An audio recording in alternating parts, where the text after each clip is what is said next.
Hi everyone, this is Arpit Singh. Welcome to our channel study for sure. आप सभी का स्वागत है। आज हम बात करेंगे एफ एंड डीज के बारे में, फ्लोरेसेंट नैनो डायमंड्स। रिसेंटली काफ़ी न्यूज़ में है। इसके बारे में डिस्कस करने से पहले आपसे छोटी सी रिक्वेस्ट है, please do like, subscribe, share और कमेंट, ताकि हम भी मोटिवेट हो पाएँ। देखो, रिसेंटली साइंटिस्ट ने एक नया एक्सपेरिमेंट कर दिखाया है जिसमें बिलियन की स्पीड से आरपीएम यानी कि इसी नैनो डायमंड को इस प्रकार घुमाया या कंट्रोल किया, जो कि आने वाले समय में काफ़ी एप्लीकेशंस में कामयाब रहेगा। यानी कि काफ़ी ये बहुत बड़ी अचीवमेंट है। और ये कर दिखाया है researchers from Purdue university USA की।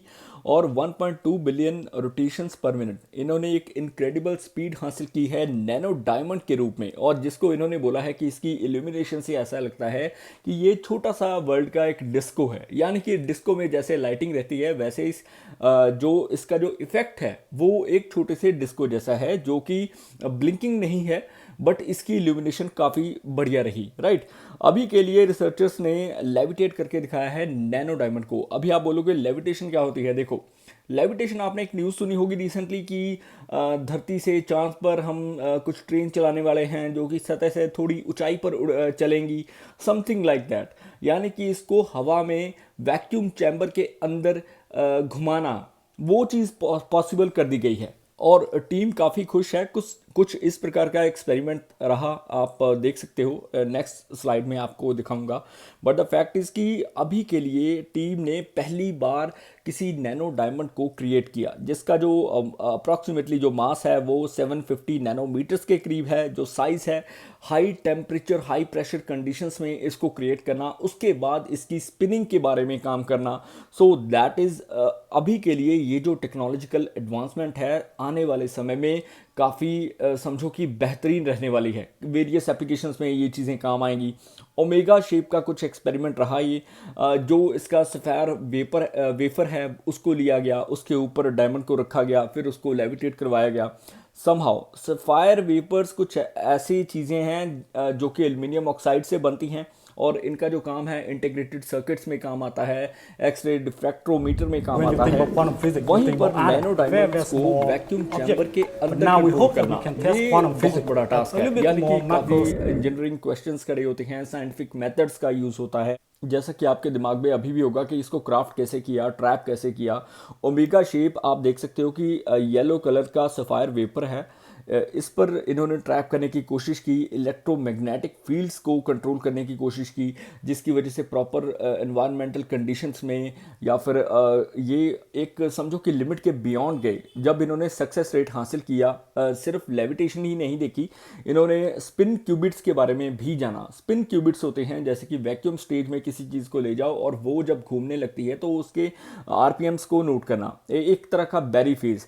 राइट, सो इन चीज़ों पर इन्होंने काम किया। जब ग्रीन लेज़र ये मारते हैं, जब इल्यूमिनेशन होती है, तो रेड लाइट ऑब्जर्व हुई इनको, जिसकी वजह से इन्होंने स्पिनिंग काउंट की, जैसे कि 1.2 billion RPM. Right, fluorescent nano diamonds होते क्या हैं राइट नाउ, इसकी जो अपने आप में ही यूनिक केमिकल और फिजिकल प्रॉपर्टीज रहती हैं। राइट, और फिजिक्स में काफ़ी काम आते हैं। टेस्ट अगर लिमिट्स को टेस्ट करना है अल्ट्रा हाई स्पीड्स पर, तो इन चीज़ों का यूज़ होता है, F and Ds. Right, simple भाषा में। और ये जो रीसेंट स्टडी है, इसने इसी चीज़ को दर्शाया है। और प्रैक्टिकल फील्ड्स में काम आएंगे, थ्योरेटिकल जो प्रोजेक्ट्स हैं उसमें ये काम आते हैं। और ये चीज़ें जो हैं आगे चलकर टेक्नोलॉजिकल एडवांसमेंट हासिल करने में, या फिर कुछ ऐसे फैक्ट्स हैं जो अभी भी रिवील नहीं हुए, या फिर जो क्वांटम मैकेनिक्स के बारे में हम बात करते हैं कि ग्रेविटी और क्वांटम का जो रिलेशन है उसको कैसे दर्शाया जाए, सो उसमें काम आएंगी। की फीचर्स जो इसकी कंपोजिशन है, एज जो कि नैनो पार्टिकल्स के ऊपर बनी है, और जो स्टेबिलिटी है ये नॉन टॉक्सिक है, स्टेबल है अंडर लाइट में, और नॉन ब्लिंकिंग इफेक्ट है। फ्लोरोसेंस है, इसकी लोअर फ्रिक्वेंसी रहने वाली है, और ब्लिंकिंग इफेक्ट यानी कि जगना बुझना ऐसा कुछ नहीं रहेगा। सो कुछ ना कुछ ये लाइट एमिट करते ही रहेंगे। लॉन्गर फ्लोरोसेंस लाइफ स्पैन रहेगा, जो कि इनको सुपीरियर कर देता है कई तरह की जो इंडस्ट्रियल एप्लीकेशंस हैं या फिर प्रैक्टिकल एप्लीकेशंस हैं उसमें काम आने में।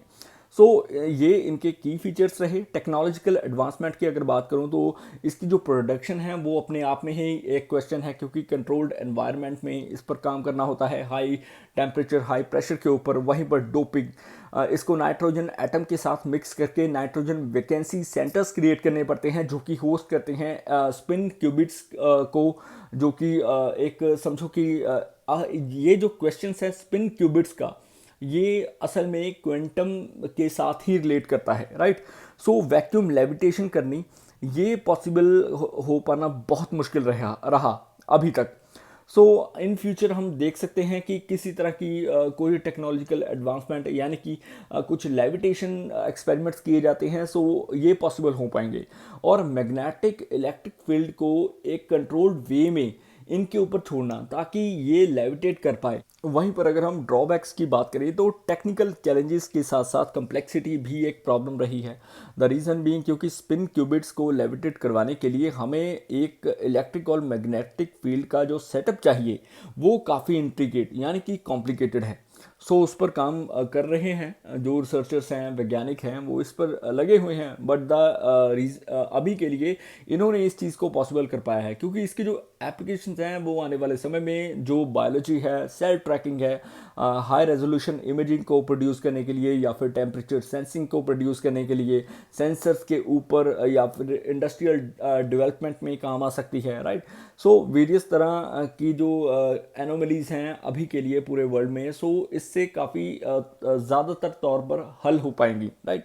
अभी के लिए आप समझ लो कि क्वांटम फिजिक्स के ऊपर जो ह्यूमन है वो काम करता रहा है, और साथ ही साथ इसको नाइट्रोजन एटम के साथ मिक्स करके नाइट्रोजन वैकेंसी सेंटर्स बनाने, क्योंकि कहीं ना कहीं इसका जो इंटरलिंक है वो क्वांटम मैकेनिक्स के साथ जुड़ेगा और क्वांटम सुपरपोजिशन को और बेहतर तरीके से हम एक्सप्लोर कर पाएंगे। और बैरी फेज जो कि एफएनडीज के द्वारा क्रिएट किया जाता है, और पॉसिबली अगर ये हमने कर दिखाया तो रोटेशन सेंसिंग जायरोस्कोप में इसका यूज़ किया जा सकता है। सो जायरोस्कोप के बारे में आप सभी जानते होंगे, कुछ कुछ इस प्रकार का होता है, राइट। अभी के लिए समझ लो कि इसके जो एप्लीकेशंस हैं इसका प्रैक्टिकल यूज़ होने वाला है आने वाले कुछ ही समय में, यानी कुछ ही सालों में। जो इंडस्ट्रीज़ हैं वो डेफिनेटली इसको कुछ ना कुछ बेहतर कर दिखाएंगी, जैसे टेक्नोलॉजी अभी के लिए एक जेनिथ पर पहुंच रही है। सो क्वांटम कंप्यूटिंग अभी भी रहस्य बना हुआ है काफ़ी रिसर्चर्स या फिर साइंटिस्ट के लिए। अभी अगर हम देखें कि आगे चलकर क्या होगा, जैसा कि मैंने बोला कि वैक्यूम लेविटेशन शोकेस की वजह से एक कटिंग एज टेक्नोलॉजी की शुरुआत हो चुकी है, और imaging, sensing, quantum computing, theoretical research के साथ साथ प्रैक्टिकल एप्लीकेशंस भी इंडस्ट्रियल पर्पस के तहत यूज़ की जाएंगी। और अभी जो क्वेस्ट है, जो कि समझ लो एक क्यूरियोसिटी है ह्यूमन की क्वांटम एक्सप्लोरेशन के द्वारा या उसके रूप में, ये पॉसिबल हो पाएगी। इससे पहले भी एक एक्सपेरिमेंट हुआ था जिसको डंबल या फिर नैनो डंबल एक्सपेरिमेंट बोला जाता, वो भी इसी टीम ने किया था, जिसके तहत इन्होंने 300 बिलियन आरपीएम पर स्पिन करवा कर दिखाया, राइट। और इसमें इन्होंने सक्सेस हासिल कर भी ली, और अभी के लिए वर्ल्ड रिकॉर्ड सेट किया गया है इसी टीम के द्वारा। But right now nano diamonds के ऊपर काम करना ये अपने आप में ही एक एडवांसमेंट है, क्योंकि ऐसा पहले कभी नहीं हुआ। सो आज का साइंस एंड टेक के रिलेटेड आर्टिकल था। आई होप आपको पसंद आया होगा। किसी प्रकार की भूल होगी तो मैं क्षमा चाहता हूँ। प्लीज़ हमें सब्सक्राइब, लाइक और शेयर ज़रूर करें, and do comment. May you have a successful day ahead. Bye bye.